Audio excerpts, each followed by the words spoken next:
Fala, rapaziada! Sejam bem-vindos a mais um episódio do 193 BombaCast, onde você conhece os bastidores do Corpo de Bombeiros. E nesse período de verão, período de férias, a gente lembra de praia, lembra de piscina, lembra de represa, nós estamos falando bastante sobre o serviço do Corpo de Bombeiros de prevenção e de salvamento aquático. Hoje, especialmente, nós temos a presença ilustre do capitão Nishihara, que é comandante do subgrupamento náutico lá do GBMAR, Grupamento de Bombeiros Marítimo, que atende o nosso litoral paulista. Seja muito bem-vindo, Nishihara. Obrigado pela sua presença. Obrigado, comandante. Já nos cruzamos aí durante a carreira, né? Sim, já trabalhamos 2 vezes juntos, né? Duas vezes juntos, hein? É. Olha só. Eu lembrava da época do quarto GB, da agência R. regional aqui, eu não lembrava, não. Trabalhamos um tempinho juntos também. É. Primeira vez, né, que a gente trabalhou juntos foi na R aqui no CCB. Foi aqui na Agência Regional de Inteligência. Faz né? um tempo já. Serviço de inteligência do Corpo de Bombeiros. Só trabalha quem é inteligente lá. Né? É verdade. Fala aí, dá uma saudação para o nosso pessoal aí, quem está te assistindo agora, o pessoal lá do GBMAR.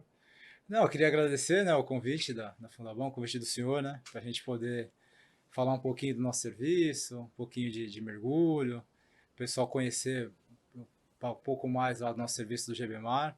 E a gente está aí, né, para poder passar um pouquinho da nossa experiência. Muito legal.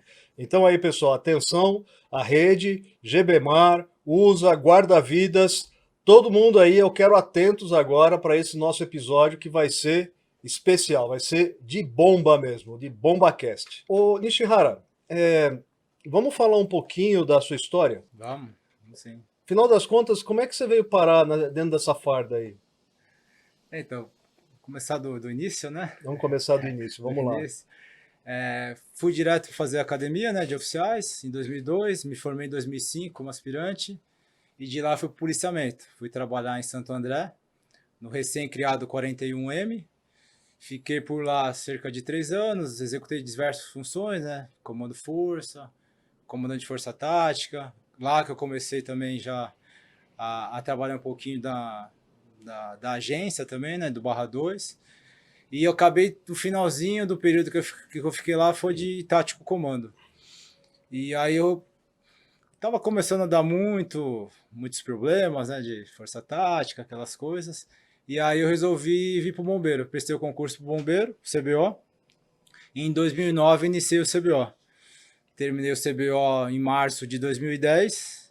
Você já fez lá na ESB, né? Já lá na ESB. Não saí muito bem classificado, né? E acabei indo trabalhar no 20GB. Fui comandar o PB de Andradina. Meu Deus do céu. Você não estudou, né? Ou não colou direito? Eu acho que foi as duas coisas. As duas? Andradina? Eu fui para Andradina. Mas tinha vaga lá, né? Tinha vaga. Eu consegui escolher ainda, né? Você não foi sozinho? Ainda não fui sozinho. Nós estamos em 5 tenentes. Tinha 2 da região lá. O Capitão Peron tá lá ainda hoje, né? Acho que ele tá de subcomandante lá do 20. E aí eu não era mais recruta da turma, mas acabei, como eu era solteiro na época, os outros iam levar as namoradas, esposas, eu acabei sendo voluntário para comandar o PB de Andradina, que ficava ainda 110 quilômetros para frente de Araçatuba. Além da sede. Além da sede, que era Araçatuba. Você foi lá, dança com lobos, né? Foi para a fronteira mesmo. Fui na divisa com Mato Grosso do Sul. Caramba. E aí fiquei por lá um ano e pouquinho. É muito diferente o serviço lá do que aqui na capital? É bem diferente, né? Eu lembro assim que a gente era uma autoridade lá, né? Porque eu lembro que tinha o 28I e quando tinha reunião com o prefeito, eu sentava do lado do comandante do 28I, o tenente, recruta, e o tenente-coronel do batalhão. E era engraçado porque o prefeito era oriental. E por coincidência do destino, a irmã dele era advogada do meu pai aqui em São Paulo. Caramba. Então eu tive um contato muito grande com o prefeito. Às vezes eu chegava lá, o coronel já estava lá na sala esperando e o prefeito me chamava para entrar antes do coronel. Eita. Então eu tinha um contato muito grande com Isso deve ter rendido alguma coisa para você lá, né? Mas abriu bastante portas assim pra gente, né? Foi um período muito legal, apesar da distância. Deu para ajudar o PB Andradina lá nessa É, época bastante? a gente conseguiu bastante coisa, conseguimos fazer uma reforminha lá no posto. Apesar da cidade bem carente assim, tinha um pouco de recurso, a gente conseguiu ainda fazer um pouquinho lá para Naquela melhorar. época, o posto tinha, lá em Andradina, tinha quantos bombeiros? Tinha 28, o efetivo era completo lá, 28 mas bombeiros. tinha 28 bombeiros o Caramba! posto. Era sede de sub-GB também. Quando eu cheguei lá, eu cheguei comandando sub-GB, depois chegou, na época era o capitão Ivair, recém-promovido. Hoje está tenente-coronel na ESB, né? Ele chegou lá recém-promovido. Saudações aí, Vair. Trabalhamos um tempo junto Nosso lá, camarada aqui, excelente ajuda bastante a profissional. fundação aqui. E aí ele ficou lá, então era sede de sub-GB. Então ficamos tem um período lá de um ano, muito legal de trabalhar lá. Era um local de transição também para os soldados.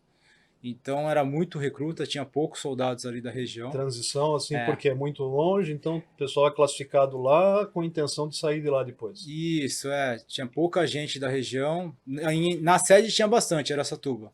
Mas em Andradina, pelo menos na época, era bem de transição. Chegavam os recrutas para render os que já estavam lá e tinha uma meia dúzia só de pessoal mais antigo que era da cidade. Mas era bom, né? O recruta tem bastante energia, né? Então a gente conseguiu fazer um trabalho legal lá. E aí depois eu fui para a R do CCB, trabalhando com o senhor, é um prazer de trabalhar com o senhor na R, comandando lá a R, eu como tenente. Fiquei no lugar do Zebrão, né? Ah, Na época era Tenente Anderson, sendo promovido a capitão. o Anderson, né? O É, grande Anderson também tem uma história bem legal no Bombeiro. tem bastante história. Saudações aí, Anderson, nosso amigo, camarada. Bastante história. Aí fiquei lá, fiquei também um ano na agência. E aí tirando área, né? Porque a gente tirava área na toda a região metropolitana. E aí eu tava, como eu era recruta, tenente recruta, se eu não me engano, acho que era o segundo tenente mais recruta do complexo. Acho que era eu e a Carol, que tá lá no GB Mar, que veio aqui já. E aí eu tirava área nos locais mais distantes. Então eu tirava muito área no quarto GB. Você ficou especialista em trabalhar em lugar distante, pelo jeito, né? Foi. Foi Tirava. isso mesmo. Para quem é daqui de São Paulo, falar quarto GB é distante, né? Eu moro lá, né? Então, para mim é Sim. sempre perto. Eu sempre tirei área lá no quarto GB, desde cedo, né? Mas para você era longe. Era longe, que eu trabalhava aqui no prédio, aqui na É. central, e então lá era distante. O pessoal geralmente morava aqui mais próximo, Zona Norte, tudo. Então lá ficavam os mais recrutas. Então eu tirava muito área lá e comecei a ter muito contato lá com a Guarapiranga. Contato, então, na época, Tenente Antunes também. E ele começou a procurar um sucessor, que ele estava para ser promovido. E eu gostei muito do serviço, achei diferente. Até algumas áreas que eu fui, estava tendo curso de salvamento aquático lá. Achei bem legal. Eu falei, não, vou pedir para vir para cá. E aí eu consegui, né, uma transferência para lá para o quarto GB. Fui comandar o PB Guarapiranga. Lá tinha pouco tenente, então eu acabava acumulando os outros postos, né? Era Guarapiranga, Capão Redondo, Teutônio e Santo Amaro, né? Santo Amaro. Ficamos um tempo ali comandando. Aí tava Tenente Ribeiro também, hoje capitão da minha turma, que dividia comigo os postos. Mas eu fixei lá no Guarapiranga, aí quando o Tenente Antunes foi promovido, tava o capitão Magalhães, comandante sub-GB. O senhor tava lá também no primeiro sub-GB. Eu já estava lá. Estava perseguindo contato, você. Ou eu perseguindo o senhor, né? E aí o Tenente Antunes foi promovido, ficou como capitão lá, e eu fui para a Aquática. Aí eu comecei a comandar o PB Aquática, acumulava às vezes o PB Guarapiranga lá, e fiquei por 3 anos e meio lá. Né? Foi o período ali bem legal ali da carreira. Acabei fazendo curso de mergulho, logo no comecinho. Aí, você estava falando nos bastidores aqui que durante o CBO você já estava interessado nesse negócio de mergulho, né? Você chegou a fazer até um curso paisano, né? Foi o primeiro contato que eu tive com Onde mergulho. você fez o curso? Então, lá na turma do CBO, nós estávamos em 40 tenentes, tinha o Tenente Possato, então, hoje Major Possato. E ele já era instrutor de mergulho recreativo, mergulho técnico, né, de paisano. E aí ele começou a movimentar o pessoal lá para ver quem tinha interesse de mergulhar, de fazer curso de mergulho. Aí a gente formou uma turma, não lembro quantos eram, mas tinha acho que uns 10 tenentes lá que falaram, vamos fazer então o curso. foi uma turma, né, do CBO ali. Isso, foi uma turma, aí ele deu o curso, a parte teórica pra gente, e a gente foi fazer o mergulho de batismo em Ilhabela, ali na Ilha das Cabras ali, a gente fez um final de semana de mergulho lá, com toda essa turma, foi muito legal, né? A turma ali, aquela Olha, deve bagunça. ser. Você sabe que eu sou mergulhador também, né? Eu Sim. fiz curso de mergulho em 94, fui instrutor de mergulho até 2000 e pouco. Mas você sabe que eu nunca fiz um mergulho recreativo? Então, mas tem muitos mergulhadores do bombeiro que nunca fizeram, só mergulho em ocorrência. É, eu só mergulhei pro serviço mesmo. Mas tem muitos. Eu acho que a grande maioria é dessa forma também, né? Então, aí a gente fez o primeiro contato que eu tive, mas assim, eu mergulhei essa vez, a gente fez o curso lá, depois não mergulhei mais. Fui ter contato novamente com o mergulho quando eu cheguei no Quando Guarapiranga. chegam na Guará. Aí, É. como eu já estava nessa expectativa de assumir o PB aquático, e lá não tem jeito, lá se mergulha muito, tem muita ocorrência de mergulho, tanto na represa Guarapiranga como na Billings. Então eu fui meio que pressionado ali, tanto pro Capitão Magalhães como o Tenente Antunes, a fazer o curso, né? E por coincidência, estava aberto as vagas para o curso pro CEMALT do GBMAR. A GBMAR já começou a aparecer na minha vida. E na época era um pouco diferente de hoje, era muito rápido, né? O final da inscrição, para a seletiva, para o início do curso. E eu lembro bem que quando eu recebi a notícia que eu ia ter que fazer o curso, eu não dormi aquela noite. Eita. E eu cheguei em casa, Deu um frio na barriga, Nossa, amarelou a espinha. eu acho que deu tudo, comando. Eu conversei com a minha esposa, falei, não, eu tenho que fazer o curso, não conseguia dormir. Falou, não, não vou conseguir terminar, porque tem toda aquela mística do curso de mergulho, né? Que é difícil, é ralado, metade do curso não consegue terminar. Todo aquele medo de decepcionar também, né? Um local novo que eu tô chegando, unidade nova, de não conseguir terminar o curso. Sei que aquela noite eu não dormi, pensando só no curso, pensando em pedir para não fazer, para ter tempo para treinar, para realizar um curso mais para frente. Mas resolvi encarar, né? Fui fazer o curso, né? E foi muito legal, né? Fiz o curso de GBMAR, bem técnico. Hoje com o meu comandante. Você fez lá no GBMAR, então. Você não fez na Guarapiranga. Não, na No Guarapiranga 4GB. não tinha. Na Guarapiranga tinha curso de salvamento aquático. Curso de mergulho tinha lá no GBMAR. E como o Capitão Magalhães Acho que naquela tava lá, época era no primeiro GB que tinha cursos no interior, no oitavo, isso. não sei se continuava tendo, Na época eu não lembro se e no tinha. GBMAR. E no GBMAR, É. isso. O GBMAR também era bem tradicional o curso de lá. E tava também o Capitão Magalhães, que sempre foi do GBMAR, né? Então ele me incentivou mais ainda a realizar o curso no GBMAR. Falou, não, pode fazer lá que o curso é muito bom no GBMAR. Quando ele E, falou que o curso era muito bom, você entendeu muito bem o que ele quis dizer, né? e entendi. E fui muito bem recomendado ainda, né? A realizar o curso. E por coincidência, né, o coordenador do curso era o Capitão Maurício, que hoje é meu comandante, Ah, o Tenente Coronel comandante Maurício, Maurício, tenente coronel, comandante do GBMAR. comandante do GBMAR. Saudações, Maurício. Também o nosso colaborador, conselheiro da Fundação de Apoio ao Corpo de Bombeiros. Que legal. E aí eu fui lá fazer o curso, gostei muito do curso, né? Aí fiz o curso, voltei pro formado já, né, pro quarto GB, e lá atendi diversas ocorrências, né? Principalmente de afogamento, que tinha tanto na Guarapiranga como na Billings. E fiquei por 3 anos e meio, mais ou menos, ali. Na verdade, a grande maioria das ocorrências que eu tenho no bombeiro é nesse período, né? Era tenente ainda. E aí, depois, né, em 2015, eu e a esposa, a gente decidiu morar em Santos, né, para ter uma qualidade de vida um pouquinho melhor. E aí eu acabei, né, indo pro GBMAR e acabou voltando e cruzando novamente essa parte de mergulho, né? Quando eu fui Sempre teve no seu caminho. Você deu até uma fugida aí, né? Tentou que o negócio não acontecesse na sua vida, mas acho que o universo estava se alinhando aí, hein? Eu acho que sim, comando, eu acho que sim. Eu até tentei resistir um tempo, ainda não tinha pegado o gosto pelo mergulho.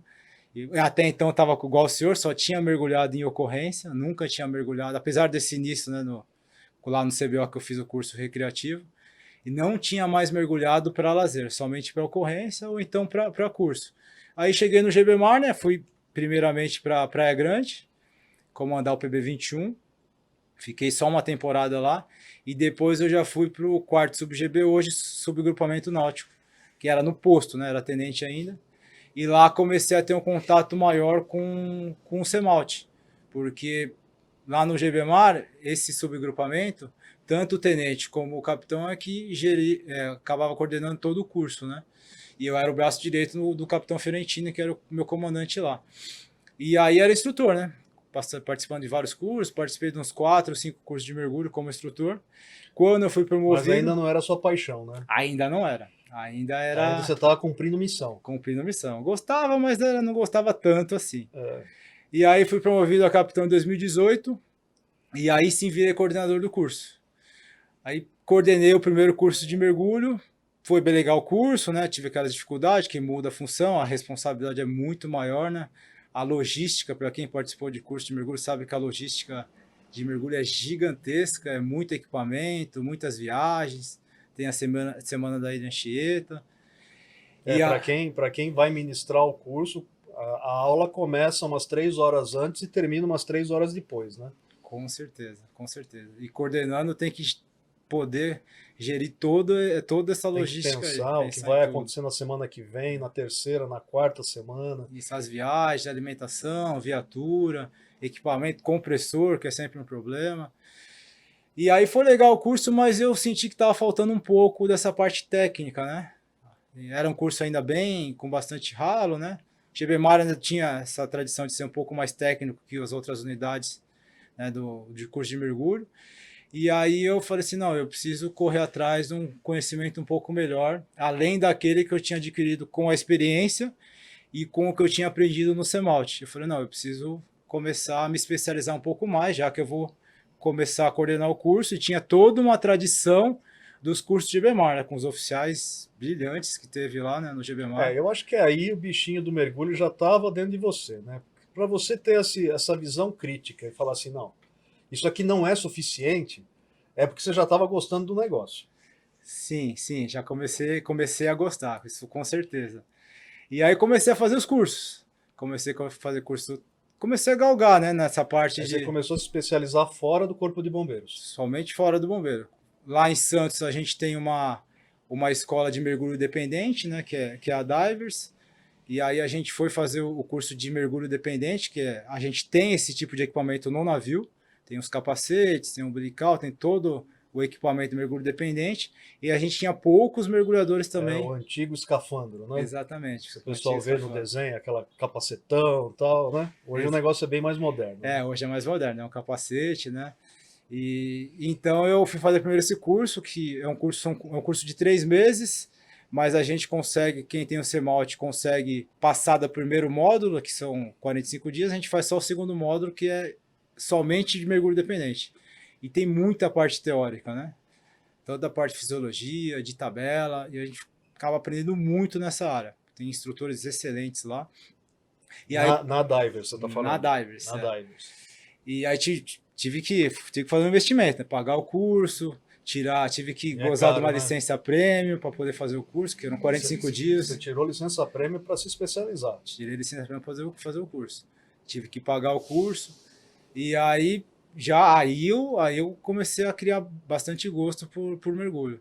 E comecei a fazer também curso de mergulho, tanto mergulho, comecei com o recreativo, né? Com o avançado, rescue. Aí comecei a ir para essa parte de mergulho técnico, né? Cada vez mergulhando um pouco mais fundo. Hoje já comecei também a mergulhar em caverna.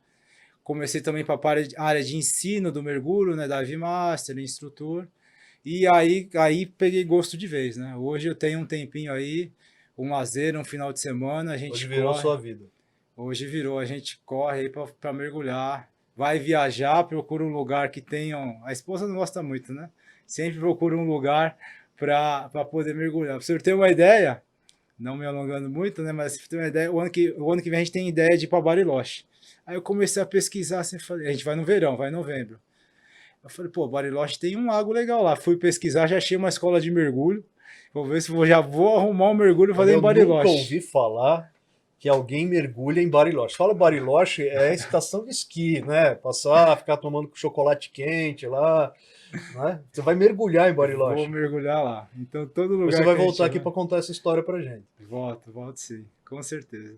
E a esposa, o que achou dessa sua ideia? Ela já está acostumada, assim, né? Geralmente quando a gente vai para locais assim de praia, litoral, sempre mergulho, né? Fernando de Noronha, parte do Rio ali, Angra, região dos lagos.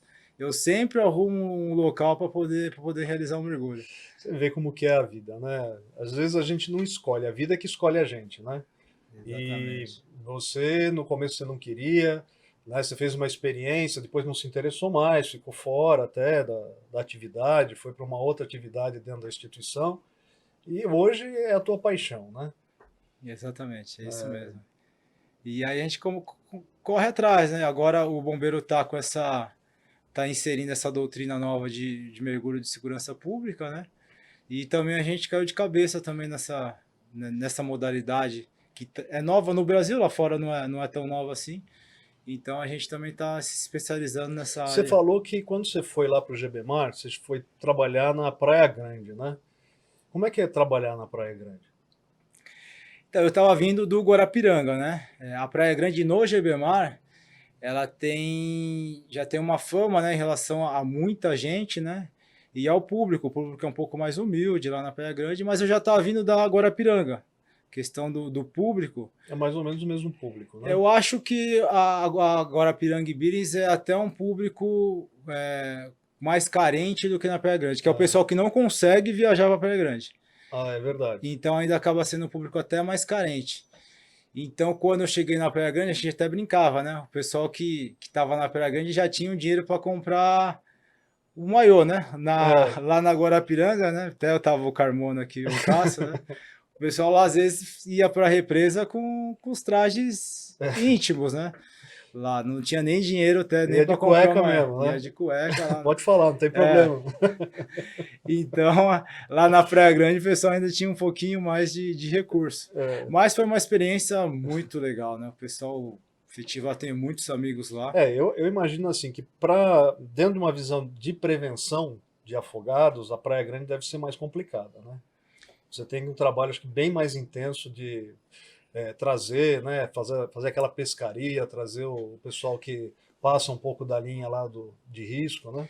Sim, é porque que é muita gente, né? A Praia Grande na época de temporada, agora que a gente está começando, é muita gente, é muita gente. Então, pro guarda-vida conseguir controlar todo aquele setor dele com aquela multidão de gente, ele tem que trabalhar muito, tem que se empenhar muito, tem que estar muito atento, né, para poder conseguir ali realizar toda aquela segurança daqueles Teve banhistas. aqui conosco e foi já ao ar, né?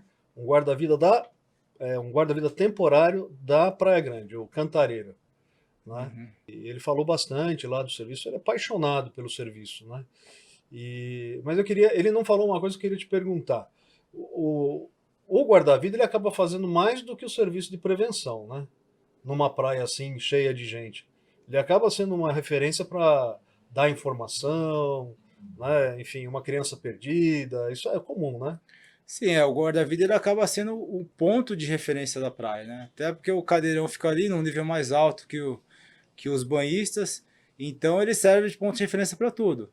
Se tem uma criança perdida, as pessoas que acham que a criança leva para o guarda-vida, né?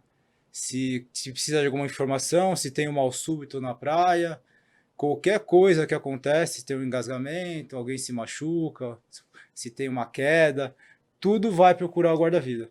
Então, o guarda-vida às vezes acaba desviando a atenção para realizar um outro tipo de atendimento, e aquele que seria o atendimento principal dele, que é a prevenção, ali, a proteção dos banhistas, acaba destoando um pouquinho ali. Mas a gente está lá também para executar essas funções Não também. tem como, né? Acho que isso no mundo inteiro, em qualquer lugar que tem um guarda-vida na praia, ele é uma referência para quem está lá não está tendo o mesmo olhar do serviço de prevenção. A pessoa está lá curtindo a praia, né? Qualquer necessidade, a autoridade aqui é o guarda-vida, né? Com certeza, com certeza. Ele realmente ele é o ponto de referência e ele é muito solicitado na praia. O turno de serviço ali do guarda-vida na temporada é bem desgastante, né? O sol castiga, ou às vezes a chuva, então tá no tempo ali, né?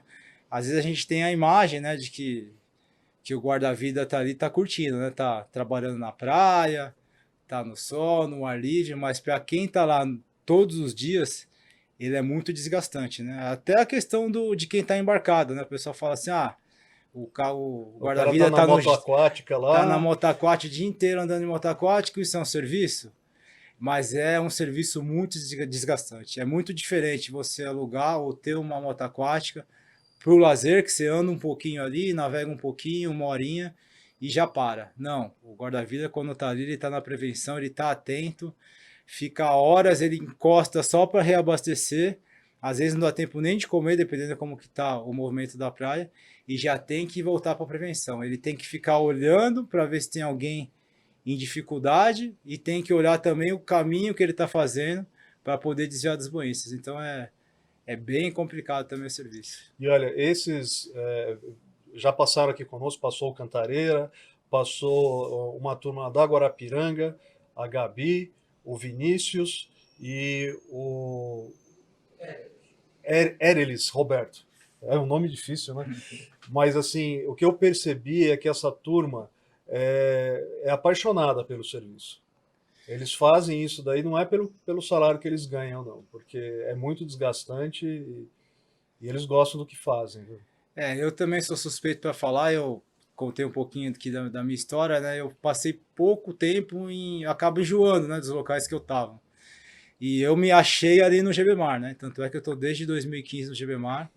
Não tenho intenção de sair, só se me tirarem de lá, né? Porque é isso mesmo, é um serviço muito gratificante, né? Ele é diferente, né? Eu passei pelo interior, trabalhei aqui na capital e trabalho no litoral, né? Vi várias realidades do bombeiro, atendi diversas ocorrências aqui na capital, no interior, mas quando a satisfação que é realizar um salvamento, ela é muito grande, né? Porque tá na hora, é questão de instantes, você tá sozinho naquele salvamento, geralmente quando você está no atendimento de bombeiro, você tem toda uma equipe, mas quando você está na praia, entra para realizar um salvamento, você está É sozinho. aquele momento da adrenalina que tem que sair correndo com o life belt, Exatamente. colocar, calçar a nadadeira. E entrar na água, nadar, aproximar, realizar o salvamento, retirar a vítima. Às vezes, quando está retirando, chega todo o apoio, né, toda a estrutura que a gente tem, mas às vezes a gente acaba tirando a vítima sozinho também. E quando tira, né, até a própria população ali é E toda. isso tem acontecido com frequência, né? Tem, né? Durante a temporada a gente realiza muito salvamento. Muito salvamento. Muito salvamento. Infelizmente, a gente é obrigado a realizar esse salvamento. A gente tenta. A nossa principal função é a prevenção, né? É a orientação. Mas às vezes a gente tem que entrar para o salvamento, né? E o pessoal do surf, eles apoiam vocês? Apoia bastante, né? Os surfistas, eles são uns parceiros muito bons para a gente, né? Acho que foi na década de 90, né? Começou um projeto, Salva Surf, porque a gente tinha os surfistas que já ajudavam a gente, eles tinham toda essa vontade para ajudar a gente, mas às vezes faltava um pouquinho de técnica, né? E aí entrou o bombeiro, né? Entrou o GBMar para poder realizar esse curso, muito rápido, mas passou umas técnicas, né? Como é que o surfista ele poderia ajudar sem se colocar em risco, né? Porque ele tem a prancha ali, que ajuda muito, né? Tanto na flutuabilidade dele, como para poder ajudar essa vítima.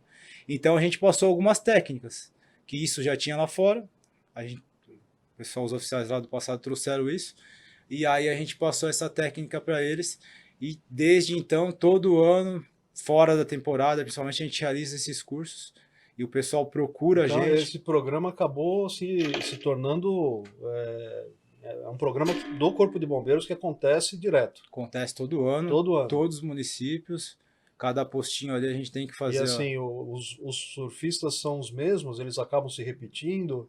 Sim, geralmente porque quem faz esse curso são os surfistas nativos, né? Ali que moram na cidade. Não os turistas, né, que vêm surfar. Então, Uhum. geralmente são eles que fazem. Lógico que muda um pouco, né, de um ano para o outro, mas tem surfista lá que faz todo ano. A gente, às vezes, tenta conseguir algum patrocínio para conseguir algum brinde para poder também ser mais atrativo esses cursos, né, para os surfistas. E aí acaba tendo uma adesão bem grande. Ah, interessante, né? Aliás, acho que, ô Cabelo, vamos pensar em trazer uns surfistas aí que fizeram algum tipo de salvamento especial para vir falar aqui com a gente, né? Acho que é uma boa, vai ser legal Claro, isso.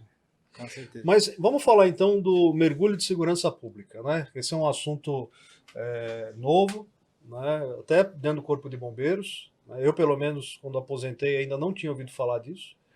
E é uma coisa que começou a ser desenvolvida, quer dizer, um conceito novo na atividade de mergulho como serviço público, né? Fala um pouquinho disso para a gente. Sim, então, ele realmente era muito novo aqui no Brasil, né? Mas lá fora, né, já tem um tempo razoável, né? Começou ali na década de 70, nos Estados Unidos, né? Os bombeiros, os policiais, eles viam a necessidade de ter uma técnica, uma doutrina mais voltada para o serviço deles, que não se encaixavam nas outras áreas de mergulho, né? O mergulho é basicamente dividido em três áreas: é o mergulho comercial, que é o dependente, o mergulho recreativo técnico, e o mergulho científico. Então não entrava, a policial, o bombeiro não encaixava em nenhuma dessas áreas, né? Que atendia desde recuperação de corpos, recuperação de objetos, reflutuação de objetos, né? Até preservação de local de crime, né? Então ele não se E em enquadrava. alguns casos, resgate também, Em né? alguns casos, resgate também.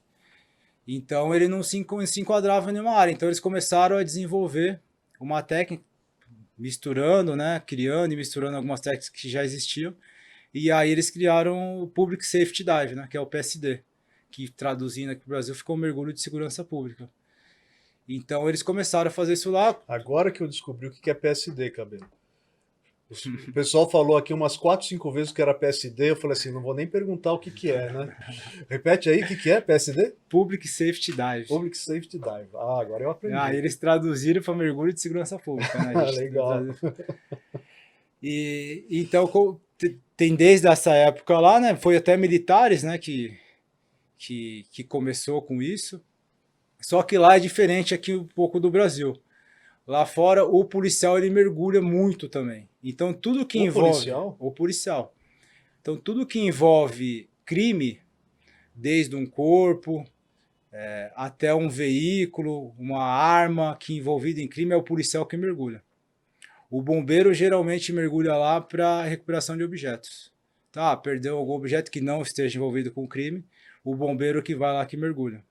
Aqui no Brasil não. Aqui no Brasil o bombeiro mergulha praticamente para todos os tipos de ocorrência, né? Agora que a gente está começando, né, o COI está investindo um pouquinho nessa parte de mergulho também, das ocorrências que a gente teve lá no porto, de droga em casca de navio. O GBMAR participou também em algumas ocorrências. Então, ele está começando agora. Então, o bombeiro acaba mergulhando para tudo. E aí, começou até... Teve um oficial, na verdade, né, o Coronel Rodrigo, que era lá do 9º GB. Ele fez esse curso, acho que no começo de 2000. Ele foi fazer esse curso lá fora, lá nos Estados Unidos. E aí, quando teve a última reformulação do nosso manual, do MTB, né, manual do bombeiro na parte de mergulho, ele já começou a inserir alguma coisa no manual. A última revisão acho que foi em 2007. Já tem alguns equipamentos, um pouquinho de doutrina já do PSD envolvido já no manual. Começou a se falar um pouquinho já de mergulho de segurança pública. E em 2018, que aí deu o pontapé mesmo. Em 2018 foi feita uma diretriz de mergulho, e aí já começou a se falar na formação das equipes, para ter um número mínimo de mergulhadores para se mergulhar. Começou também a falar de alguns equipamentos diferentes do que a gente está acostumado a mergulhar no nosso Semalte. E em 2020, a ESB organizou, o Capitão Franco, é um cara que corre muito atrás dessa parte de mergulho, está incentivando bastante. Ele formou um grupo, né, de mergulhadores, bombeiros mergulhadores, para ser multiplicadores dessa nova doutrina que estava chegando aqui para a gente.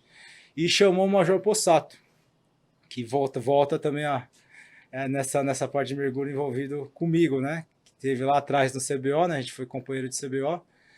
Ele também já era envolvido muito nessa parte de mergulho. Tinha feito também mergulho lá nos Estados Unidos, mergulho de segurança pública, e ele que veio passar para a gente essa doutrina em 2020 lá na ESB. A gente teve uma parte teórica, até foi por IAD, estava na época da pandemia, a gente fez tudo IAD, a parte teórica, e depois a parte prática foram 2 dias lá na ESB, utilizando o tanque e a piscina da ESB. E aí formou cerca de 30, 40 mergulhadores para ser multiplicadores, né? E aí começou realmente a andar essa doutrina. Na verdade, o que já se realizava continua agora sendo realizado, mas com um pouco mais de técnica, com um pouco mais de organização.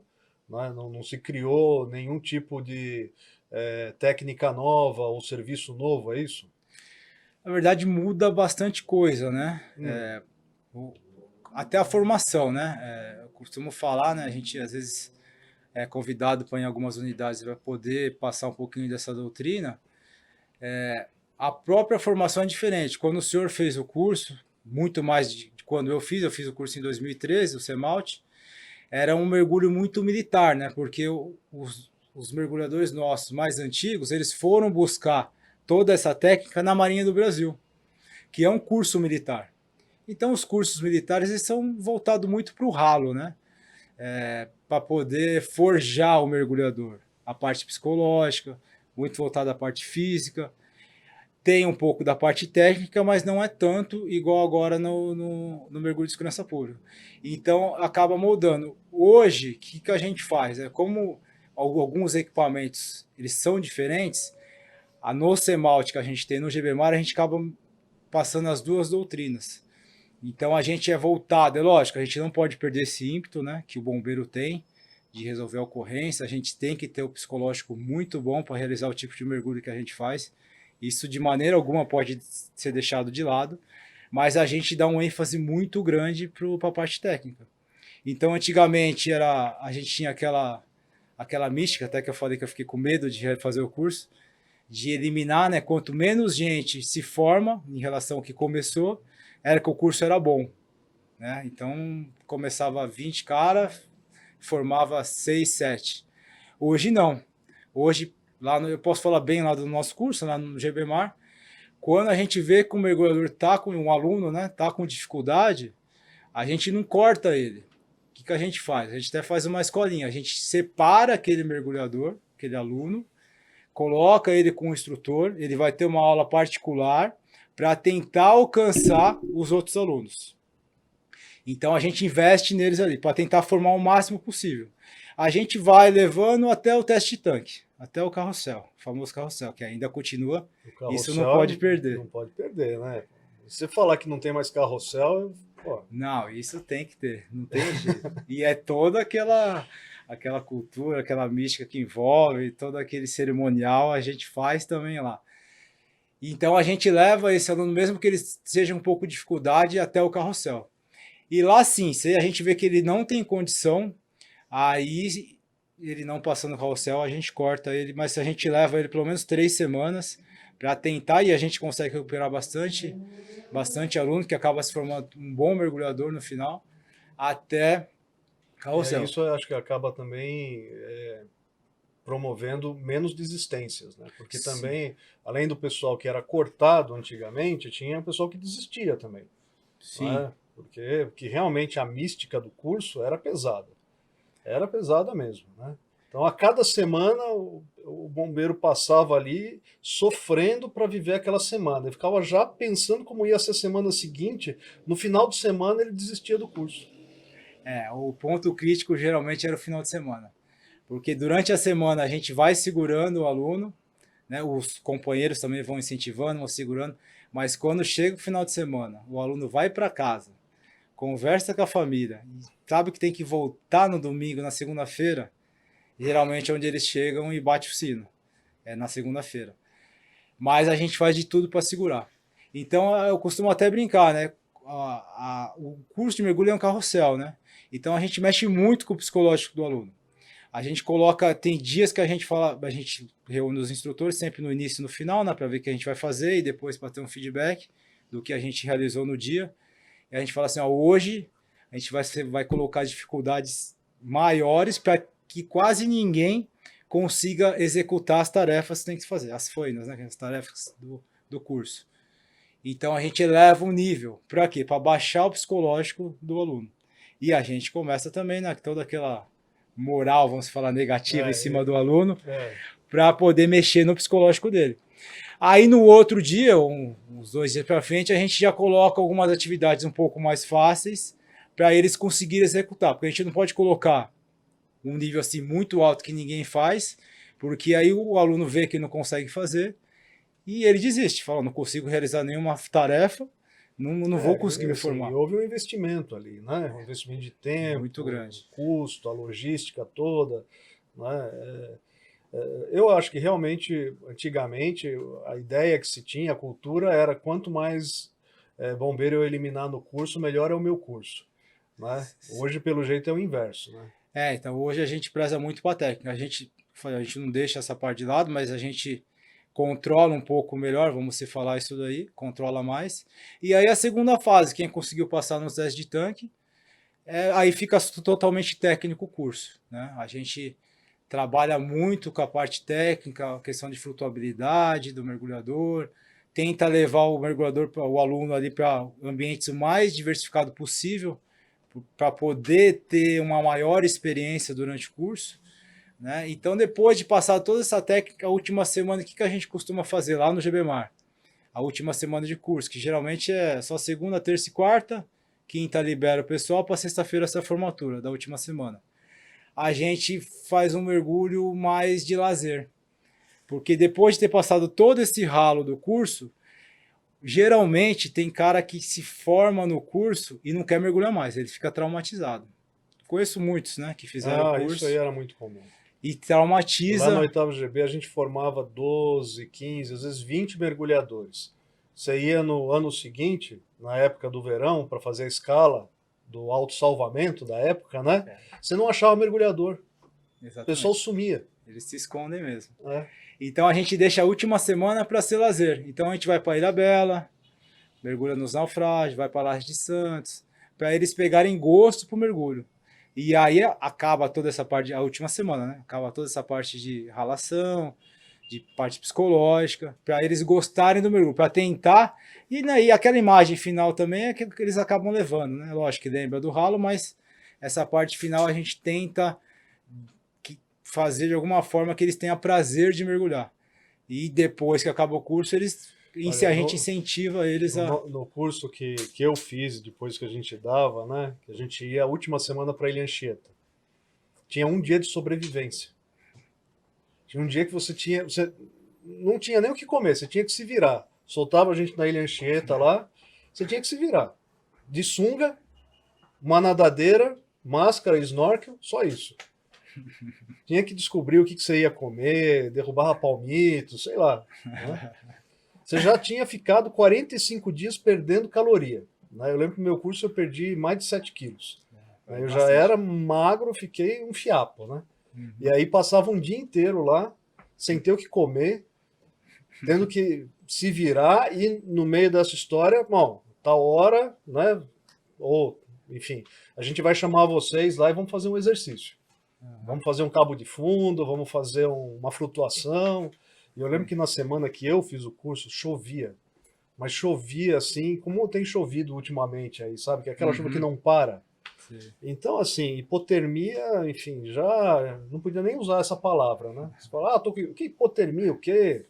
Enfim, mudou pelo jeito, né? Mas a Ilha Anchieta ainda continua. Algumas coisas a gente não pode perder. A gente faz questão de manter, porque é a nossa cultura, né? E é muito didática a Ilha Anchieta. Então a gente sempre vai, geralmente a gente vai na quinta semana para Ilha Anchieta, fica a semana inteira lá, fica de segunda, vem embora só na sexta-feira. E realiza várias atividades lá, não tem essa parte de sobrevivência, mas tem mergulho noturno, tem a parte ali da prova na cela, lá do presídio, tem a ida lá no cemitério, toda essa parte tem, que é muito legal, né? É uma coisa que o aluno não esquece nunca, né? Leva isso para toda a vida. E a gente mudou, uma das coisas que a gente mudou, até um dos paradigmas, né? É que geralmente a gente canga, né? 2 alunos, né? Forma dupla ali, né? No civil fala dupla, no militar fala-se canga. E como no PSD, no mergulho de segurança pública, a gente muda um pouco essa parte do mergulho, que o mergulhador ele mergulha sozinho. O canga dele, o dupla dele, ele está na superfície. Ele não é um mergulho solo. A gente fala que é um mergulho solo. O canga dele está na superfície. Até nessa doutrina nova de PSD fala que é um mergulhador de 95%. Que ele fica 95% equipado, ele fica inteirinho equipado, só fica sem a máscara, pronto ali, só esperando, se porventura o mergulhador que está na água precisar de um apoio, ele só coloca a máscara, entra na água através do cabo guia, segue o cabo guia e chega no mergulhador para poder realizar o socorro, a ajuda necessária. Então não se mergulha mais junto. Então durante o curso a gente acaba quebrando essas cangas, essas duplas. Então a gente deixa uma semana com um parceiro, depois troca, acaba não criando esse vínculo. Pra também, não, às vezes o cara é muito fraco, pega um cara muito forte, acaba levando nas costas e acaba se escondendo durante o curso. Então a gente procura deixar todo mundo em evidência. Então, para poder já, né, quando eles se formarem, a poder mergulhar sozinho. A gente também foca bastante os graduados, né, tanto os oficiais como os sargentos, a planejarem todo o mergulho. Então, nessa segunda fase, que é mais técnico, a gente chega lá para o graduado, tanto sargento como oficial, assim, ó, a faina, o mergulho de amanhã vai ser isso. A gente vai mergulhar em tal local, tal profundidade, vamos realizar tal exercício. Você vai organizar toda essa instrução. Por que a gente faz isso? Quando ele estiver formado, principalmente o pessoal do interior que é sozinho, ele vai ter que organizar toda a ocorrência para ele realizar, geralmente, mergulho no dia seguinte, às vezes no mesmo dia. Então vai ter que saber que equipamento tem que levar, se tem que levar alimentação, tem que levar água. Às vezes é um detalhe pequeno que ele vai aprender só com a experiência. Então, durante o curso, a gente também desenvolve essa parte de organização, principalmente dos graduados, né? Às vezes a gente consegue chegar para o cabo soldado, mas a gente acaba priorizando os graduados. Vai além da questão de ser só um mergulhador com as suas técnicas ali, né? Uma visão mais ampla da operação do cenário de emergência. Exatamente, para preparar ele para atender realmente a ocorrência. Não só mergulhar em si, mas gerir toda a ocorrência. Você estava falando aqui, antes da gente começar, sobre os níveis, né, do mergulho, né, até tantos metros, e a gente vai aqui no Corpo de Bombeiros até 40 metros, é isso? Isso, a diretriz que teve de 2018, ela separou o mergulho em 4 níveis, né? Então o nível 1 vai até 12 metros, que são 3 mergulhadores, é uma equipe com 3 mergulhadores. A gente tem dificuldade, questão de efetivo, né? Então eles colocaram 3 mergulhadores. Aí o segundo nível, de 12 a 30 metros, que aí já entra são 4 mergulhadores. Se tiver alguma condição perigosa, água escura, água poluída, corrente, se tiver um mergulho com teto, né, que tem alguma coisa que não dá para chegar na superfície, então tiver alguma condição perigosa, um oficial tem que comandar, já no segundo nível. O terceiro nível já seria de 30 a 40 metros, e o último nível abaixo de 40 metros. Então o bombeiro separou, né, e os demais níveis, não ser o primeiro, né, que até 12 metros, os demais são com 4 mergulhadores. E quando a gente tem que fazer um trabalho que vai além disso, como é que a gente faz? Então, aí a gente tem uma dificuldade, né, no bombeiro aqui de São Paulo, né? Porque como o nosso CEMALT, ele capacita a gente a realizar mergulho até 40 metros e sem parada descompressiva, então, sem parada descompressiva, acaba limitando o mergulho de 40 metros a coisa de 7, 8 minutos de fundo, não pode né? ficar muito tempo Não pode ficar mais que isso, senão a gente fala que entra em tabela, né? Tem que realizar parada descompressiva para poder eliminar o nitrogênio que está acumulando no corpo. Então ele já limita a 40 metros. Se tiver uma ocorrência, como a gente já teve, ocorrência abaixo de 40 metros, ou a gente vai ter que tentar procurar dentro dos mergulhadores do Corpo de Bombeiro que tem alguma habilitação fora, que tenha procurado fora, que mergulhe abaixo de 40 metros e tentar formar uma equipe, ou como já aconteceu, da gente tentar pedir apoio de mergulhadores civis para poder atender esse tipo de ocorrência, né? Então a realidade nossa hoje em dia é dessa forma. Então você estava falando que teve um caso lá em Sorocaba?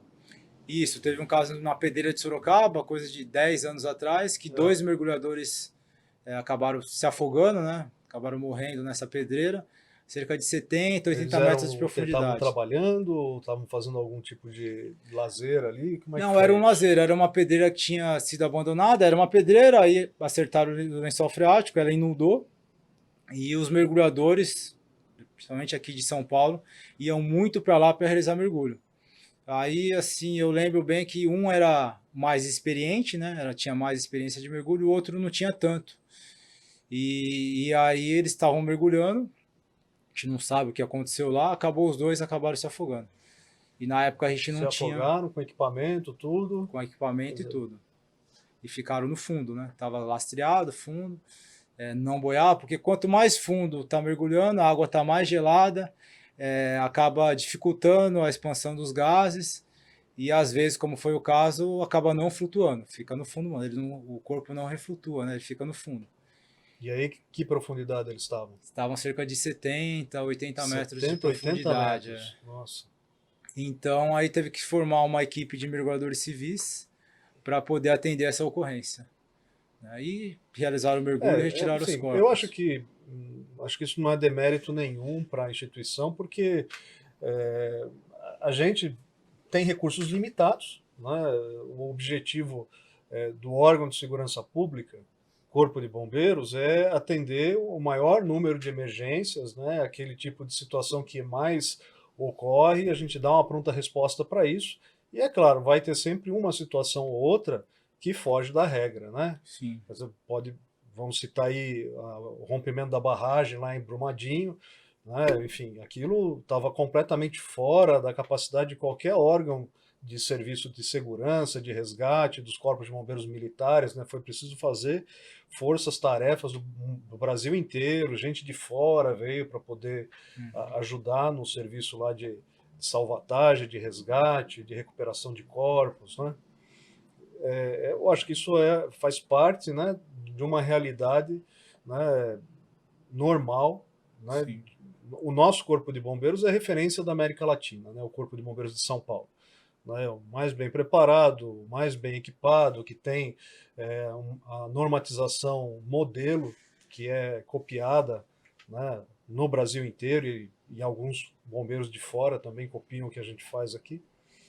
E aí eu estou lembrando até daquele caso dos meninos lá da Tailândia, né, que foi na Copa de 2018. Né, durante a Copa, um grupo lá até virou série da Netflix, né? Isso. Série ou filme, né? Eles foram fazer uma excursão, estavam jogando bola e resolveram fazer uma excursão no fim do dia, né?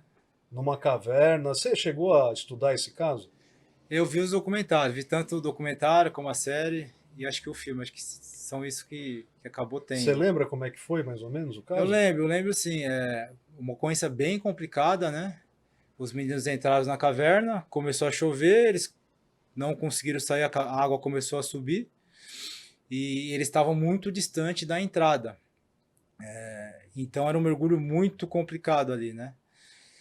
Eles tentaram, né, as forças locais tentaram realizar o tipo de Uma coisa assim mergulho. que eu não entendo bem, quer dizer, eles foram entrando na caverna, quer dizer, onde eles estavam passando, quando eles passaram estava tudo seco, né?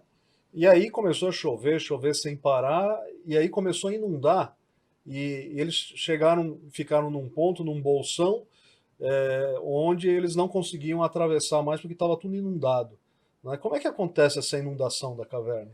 Então, aquela caverna, especificamente, pelo menos que foi mostrado no documentário, ele tinha pontos da montanha que tinha áreas abertas que caía a água toda captada da montanha e caía dentro dessa caverna.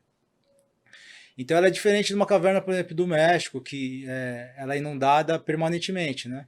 Uma caverna inundada. Lá não, ela inunda só na época de chuva. Então tinha essas áreas abertas, que ela inunda, fica vários meses debaixo d'água, né? E depois ela acaba secando. Ela volta até água somente na época de chuva novamente. Só que eles estavam muito distante, né, da entrada da caverna. E a água também era escura, né? Era uma água barrenta. Então as forças locais ali tentaram realizar um mergulho, mas é um mergulho muito diferente do tipo de mergulho que eles faziam, que a gente faz aqui também no Bombeiro de São Paulo, né? É uma especialidade bem diferente. Então eles não Que, conseguiram. aliás, é uma especialidade que você já tem, né? Sim, eu realizo mergulho em caverna assim, estou começando nessa área de mergulho em caverna, gostando muito, é muito legal. Mas estou sim, é uma área que eu gosto bastante. Então eles tiveram dificuldade de passar certos locais ali. O equipamento é diferente, né? Que nem a gente costuma usar aqui em São Paulo, o backmount, né? Que o cilindro nosso de ar comprimido fica nas nossas costas. Eles lá, eles usam side mountain, que são cilindros que ficam na lateral do corpo. Então atrás, nas costas, é só o colete bem enxuto, né, bem encostado nas costas, e o cilindro fica aqui do lado. Em locais de difícil acesso, locais estreitos, o que se faz? Você tira o cilindro, coloca o cilindro para frente, os dois, dá para tirar, e você passa, é só da largura do seu corpo. Se tem o cilindro nas costas, ele bate, não tem como passar. Então as forças locais não tinham nem equipamento, nem o treinamento para poder realizar esse tipo de mergulho. Então eles chamaram também uma equipe civil, foi formada uma equipe de civis lá, para poder realizar esse mergulho que é bem técnico. Era um mergulho distante, mas era um mergulho raso. Por isso que, para quem assistiu o documentário, verificou que eles ficavam muito tempo submersos. 2, 3 horas. Para ir de um ponto até outro, né? Exatamente, que era 3, 4 quilômetros, era bem distante. Só que como era um mergulho raso, eles tinham um tempo de fundo muito grande. Por isso que eles tinham 2 cilindros lá. Não tinha problema de pressão, descompressão? Não tinha porque era raso, né? E até o consumo de ar deles era pouco. Então eles conseguiram, realizar uma técnica ali que foi inovadora, a questão de anestesiar os meninos lá, sedados, né? Saíram sedados, né? Foi até um risco lá que eles acabaram correndo, mas deu tudo certo, né? Foi muito legal a ocorrência, muito difícil, muito complicado. Né? Foi um marco internacional na área de mergulho, né? Com certeza, com certeza. Deve estar sendo estudado em vários locais, né? A gente também aqui está nessa parte de mergulho de segurança pública, a gente também está inserindo diversos equipamentos novos do que a gente estava acostumado. Não são esses equipamentos, né? Não é o side monta, ainda a gente mergulha com cilindro nas costas, mas a gente coloca, né, uma das coisas que tem muito na questão do mergulho de segurança pública, é a questão da segurança, né? De todo o planejamento do mergulho e a segurança do mergulho. Então, se coloca um segundo cilindro de mergulho. É um cilindro menor, né? O nosso cilindro que a gente costuma usar é o S80, né? Que são 11 litros, né? Com 207 bar, né? De pressão, já comprimido. E a gente coloca um cilindro um pouco menor, né? Se a gente costuma usar o regular S80, a gente coloca um S19, mais ou menos uns 3 litros, né? Bem menor. Para que serve esse cilindro? É um cilindro de emergência. Então, o bombeiro, o mergulhador, está realizando a operação, está realizando o serviço. Ele tem que utilizar a regra do terço também, que é outra coisa nova que a gente acaba colocando. É a regra do terço. Ele tem 2 terços para realizar o mergulho e 1 terço do ar dele, do gás dele, é para emergência. Ele deixa guardado. Então, se tem 210 bar de pressão, ele utiliza 2 terços disso e vai terminar o mergulho ali com 70 bar, algo próximo disso. Se ele tiver algum enrosco, alguma coisa, ele tem gás suficiente para poder se desvencilhar do que ele tiver ali e ir para a superfície. Então, isso a gente também pega muito no pé dos alunos para eles cumprirem isso, né? Para estar incutido neles isso, porque às vezes está faltando um parafuso para apertar para realizar a missão, mas acabou o tempo dele, né, entre aspas, que ele tem que subir para seguir a regra. Então ele não termina de apertar aquele parafuso e realiza a subida, faz o retorno dele. E esse cilindro é mais um backup, né? A gente fala que é o B-out, né? É um cilindro de reserva. Se ele tiver numa situação mais complicada, que ele usou esse último terço, não foi suficiente, ele tem uma chave, bloqueadora que fica no peito, que ele só aciona a chave, né? Geralmente é uma válvula de esfera, né? Que ele abre essa válvula, que entra, né? Ele acaba utilizando esse cilindro reserva. Libera o ar do outro cilindro. Libera o ar do outro cilindro. Então, somente tudo isso são equipamentos novos que estão sendo inseridos dentro dessa nova cultura do mergulho de segurança pública. Isso, que pesa muito para a segurança. Tanto nessa questão de equipamento, a gente também, quando a gente vai realizar um mergulho, a gente sempre mergulha, na maioria das vezes, em águas contaminadas, né? Então, hoje, como a gente está mergulhando, né? Ou até agora há pouco, a gente mergulhava igual um mergulhador que vai... A gente até brinca de ver peixinho, né? Um mergulhador recreativo vai realizar para lazer o mesmo equipamento que ele utilizava, a gente também utilizava. Que é a válvulazinha, o segundo estágio na boca, né? Roupa de neoprene, a máscara semifacial no rosto e só. Quando a gente mergulha em águas contaminadas, que tem algum tipo de poluente na água, que é 99% das vezes da nossa atividade, a gente está exposto aos contaminantes. Então, nisso, essa doutrina nova, ela preza muito para essa segurança do mergulhador também. Então, entra também outros equipamentos, né? Começa a ter roupa seca, né? Começa a ter a full face para proteger totalmente o rosto do mergulhador, não fica exposto à válvula. Então, ele não fica bebendo água ali, né? Porque no mergulho de lazer a gente bebe água, né? Não tem jeito. Não tem jeito. E se é uma água contaminada, tá ingerindo algum contaminante. Eu até brinco nos cursos, né? Quando a gente está mergulhando lá para a procura de um corpo, quando a gente acha o corpo, é uma das coisas também que muda, né? Quando a gente acabou localizando o corpo, o que a gente fazia? Eu já fiz isso também. A gente localizou o corpo, a gente abraça o corpo e leva o corpo até a superfície. Só que a própria Marinha Americana, ela classifica esse tipo de mergulho, que é de captura, né, ou resgate de um corpo, a recuperação de um corpo, como um dos mais contaminantes que a gente está exposto. Porque o corpo ali acaba eliminando vários contaminantes, várias bactérias. E quando a gente fazia isso, localiza o corpo, abraça o corpo, você fica exposto, né? Então eu costumo brincar no curso, para quem já teve essa experiência, a gente acaba sentindo o cheiro do corpo debaixo d'água. Só que não tem como sentir o odor de um corpo debaixo d'água. Na verdade, o mergulhador ele sente o gosto do corpo. Através da boca, pelo mergulhador do jeito que o senhor falou, né? Que a gente acaba bebendo água. Então, todo aquele contaminante, ele está indo direto para dentro do nosso corpo. Está bebendo aquilo, né? Está bebendo aquilo. Então, assim, é uma exposição que a gente agora se preocupa um pouco mais, para evitar esse tipo de contato. Como que é ensinado agora, que a gente começa a se fazer agora no Bombeiro em São Paulo? Tá mergulhando, já estou com roupa seca, com luva, com a máscara full face, protegido. Localizou o corpo. Eu tenho uma boia presa no meu equipamento. Eu amarro essa boia com uma linha no corpo e solto essa boia até a superfície. Eu localizo esse corpo. Tá identificado. Faz uma sinalização. Faz uma sinalização no corpo. Eu saio da água. Se tiver um outro mergulhador, o outro mergulhador é acionado. Às vezes não tem efetivo suficiente para outro. Eu pego o saco de cadáver, entro, o saco tem que ser condicionado, amarrado para ele não flutuar, né, para ele ficar mais fácil de manusear lá embaixo.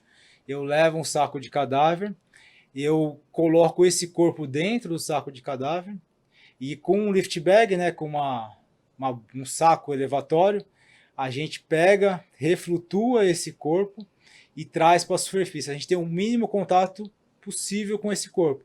E também a gente evita um outro trauma para os familiares. De expor, né?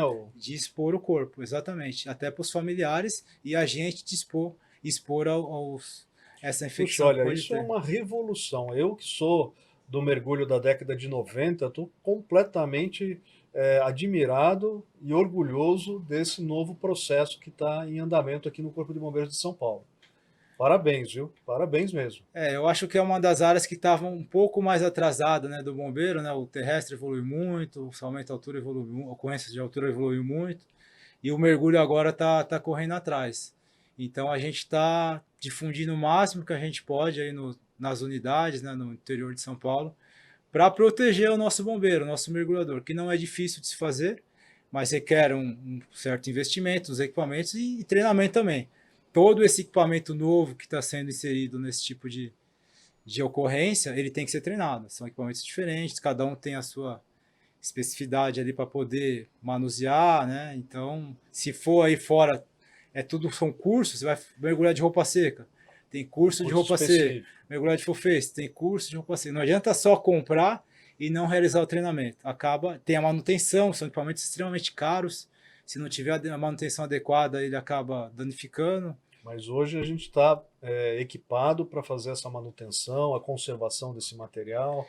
A gente está começando a adquirir esse equipamento. Tem uma gama muito grande de equipamentos e nem todos os equipamentos são adequados para a nossa atividade, porque, como eu falei, como a gente mergulha em águas contaminadas, tem que ser um equipamento específico. Não é qualquer roupa seca, não é qualquer full face, né? Não é qualquer regulador, então tem que ser equipamentos específicos para esse tipo de água. Então não adianta a gente comprar também qualquer equipamento que não vai proteger como a gente acha que está protegendo. Claro. Até a compra tem que ser mais técnica. Até a compra tem que ser mais técnica. Então tem que vir desde a compra, o treinamento e a execução lá da ocorrência em si. Muito bom. Muito bom, pessoal. Vocês estão acompanhando aqui o 193 BombaCast, onde você conhece os bastidores do Corpo de Bombeiros. Hoje conversamos com o Capitão Nishihara, uma referência no mergulho de segurança pública aqui no Corpo de Bombeiros de São Paulo.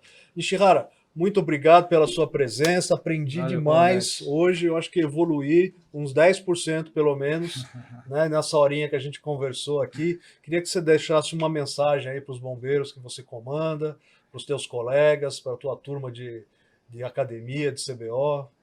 Não, agradecer novamente, né, o convite e mandar um abraço lá pro pessoal lá do GBMar, o pessoal do Náutico lá que a gente trabalha junto lá, a gente tem uma equipe excepcional lá. Os mergulhadores, né, a gente está falando um pouco aqui sobre mergulho, mas não é só a gente, né, lá no GBMar a gente tem uma equipe excepcionais de mergulhadores lá, né, então que está sempre ajudando a gente nos cursos, nesses GBs que a gente vai também para poder ajudar. Então, mando um abraço para eles, para o meu comandante também, que está lá Grande com a gente, Maurício. né? Grande Coronel Maurício. Então, e a gente está à disposição, né? Se alguém precisar de um apoio, a gente está sempre à disposição para poder ajudar. Legal. Obrigado pela sua presença, viu? E você que está nos assistindo, não deixe de adicionar nos seus favoritos o nosso canal 193 BombaCast, 193 separado, BombaCast tudo junto. E deixe o seu joinha, se inscreva no canal e também acompanhe os nossos próximos episódios. Nós vamos estar sempre aqui trazendo novas temáticas que envolvem o trabalho do Corpo de Bombeiros e também outras pessoas que têm a sua atividade, a sua história de vida ligada de alguma maneira ao serviço de salvamento e preservação de incêndio no estado de São Paulo. Obrigado e até a próxima.